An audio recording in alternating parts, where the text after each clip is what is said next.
Hello বন্ধুরা, তোমাদের একটা নতুন জিনিস দেখাচ্ছি। দেখো, তোমরা তো তালের ভেতরের শ্বাসটা এরমভাবে কেটে খাও। আজকের আমি একটা পায়েস বানিয়ে দেখাচ্ছি। পায়েসটা কিভাবে বানাই তোমরা দেখতে থাকো। প্রথমে তালের শ্বাসগুলো কেটে বার করে নিতে হবে। বার করে নিয়ে শিলে পেস্ট করতে হবে। যদি মিক্সি থাকে মিক্সিতেও পেস্ট করতে পারো, কিন্তু আমার মিক্সিটা একটু গন্ডগোল করছিল বলে আমি শিলপাটাতে পেস্ট করেছি। আচ্ছা, পেস্ট করে নেওয়ার পরে একটা বাটিতে উঠিয়ে নিলাম। নিয়ে তারপরে উনানে একটা কড়াই বসাবো। উনানে কড়াই বসিয়ে দিলাম। কড়াইটা গরম হয়ে গেছে, ওইগুলোকে ঢেলে দিলাম।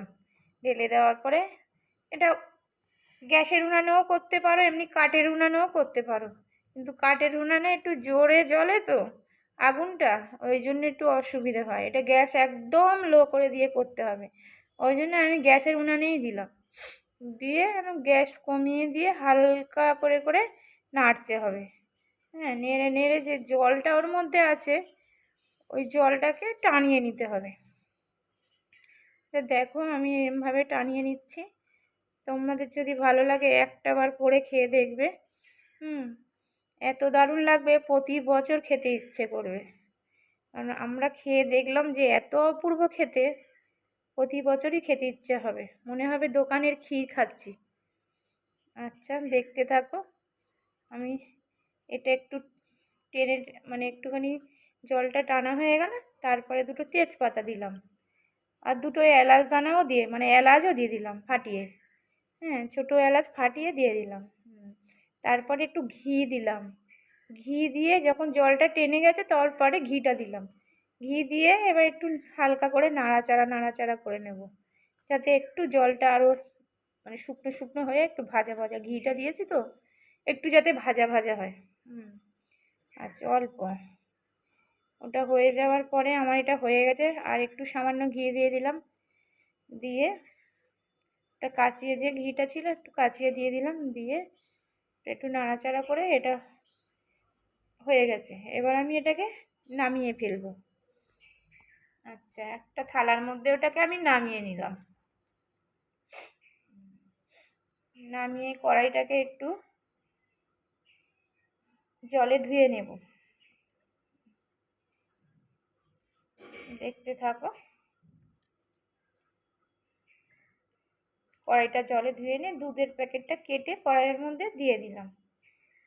দিয়ে দুটো দুধ নিয়ে এসেছিলাম। আমার যেহেতু তাল শাঁসটা যেমন পরিমাণ তেমন বুঝে দুধ দেবে। আমার একটু পরিমাণটা বেশি ছিল, সেই জন্য আমি 2 প্যাকেট দুধ দিয়েছি। 500 প্যাকেট 2 প্যাকেট 1 কেজি দুধ। 1 কেজি দুধকে দিয়ে এবার জাল করে নেবো, একটু ঘন করে জাল করে নেবো।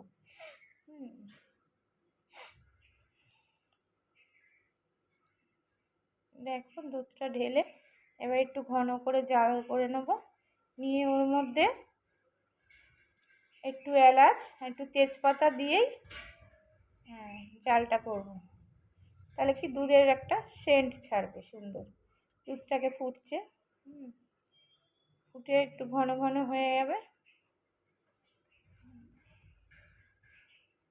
পুরো পর্বটা দেখতে থাকো, কারণ ওইটাতে তো বেশি দুধ টানবে না, দুধটাকে একটু ঘন করতে হবে।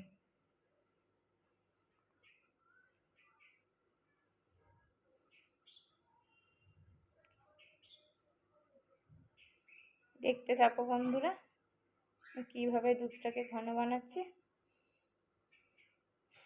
দুধটা একটু নাড়াচাড়া করে বেশ ঘন করতে হবে। তারপরে ঘন হয়ে গেছে, আমি যে তাল শাঁসটা ভেজে রেখেছিলাম সেটাকে এবারে দিয়ে দিলাম দুধের মধ্যে দিয়ে একটু নাড়াচাড়া করে দিতে হবে। দুধের মধ্যে দিলে নাড়াচাড়া করলেই ওটা একদম মিশে যাবে দুধের সাথে।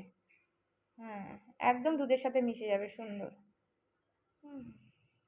হ্যাঁ, একটু নাড়াচাড়া করলে, হালকা হালকা করে নাড়াচাড়া করলে দুধের সাথে পুরো মিশে যাবে।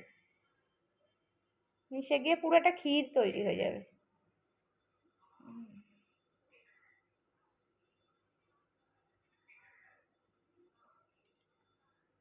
যা অপূর্ব খেতে বন্ধুরা, একটা বার করে খেয়ে দেখো।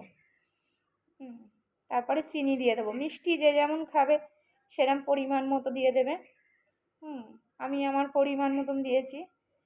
মিষ্টির পরিমাণ নিশ্চয়ই সবাই জানো কিরম দিতে হয়, সেরমভাবেই দেবে। দিয়ে একটা বার খেয়ে দেখবে খালি করে। দিয়ে দিলাম, মিষ্টিটা দিয়ে একটু নাড়াচাড়া করে দেবো। একটু নাড়াচাড়া করে ওটা হয়ে গেছে আমার, নামিয়ে নেব। একটু ঠান্ডা করতে দেবো, নাড়িয়ে ঠান্ডা করতে দিয়ে ঠান্ডা হয়ে গেলে তারপর খেতে হবে। অপূর্ব খেতে, দারুণ লাগে খেতে। আপনারা প্লিজ একবার বাড়িতে করে খাবেন।